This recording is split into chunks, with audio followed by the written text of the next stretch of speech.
بسم اللہ الرحمن الرحیم الحمد للہ رب العالمین الصلاة والسلام علی اشرف الانبیاء والمرسلین اما بعد اپنی آغوش میں پالے ہیں پیغمبر اس نے، باعث فخر ہے اقصا سے محبت کرنا۔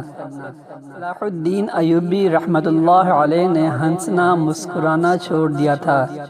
جب ان سے پوچھا گیا تو انہوں نے ایک تاریخی جملہ بولا، میں کیسے مسکرا سکتا ہوں جبکہ مسجد اقصی قید میں ہے۔ مجھے اللہ تعالیٰ سے شرم آتی ہے کہ میں مسکراؤں اور میرے بھائی وہاں تکلیف میں ہوں، انہیں قتل کیا جا رہا ہو۔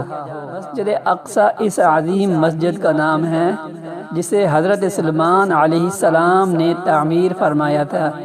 جیسا کہ حدیث میں آتا ہے، سلیمان بن داؤد علیہ السلام نے جب بیت المقدس کی تعمیر فرمائی تو اللہ تعالیٰ سے انہوں نے 3 چیزیں مانگی۔ اللہ عز و جل سے مانگا کہ وہ لوگوں کے مقدمات کے ایسے فیصلے کرے کہ جو اس کے فیصلے کے موافق ہوں، تو انہیں یہ چیزیں دے دی گئی۔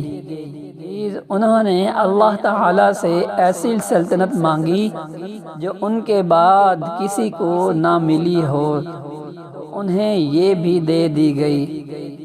اور جس وقت وہ مسجد کی تعمیر سے فارغ ہوئے تو انہوں نے اللہ تعالیٰ سے دعا کی کہ جو کوئی اس مسجد میں صرف نماز کے لیے آئے تو اسے اس کے گناہوں سے ایسا پاک کر دیا جیسا کہ وہ اس دن تھا جس دن اس کی ماں نے اسے جنا ہو۔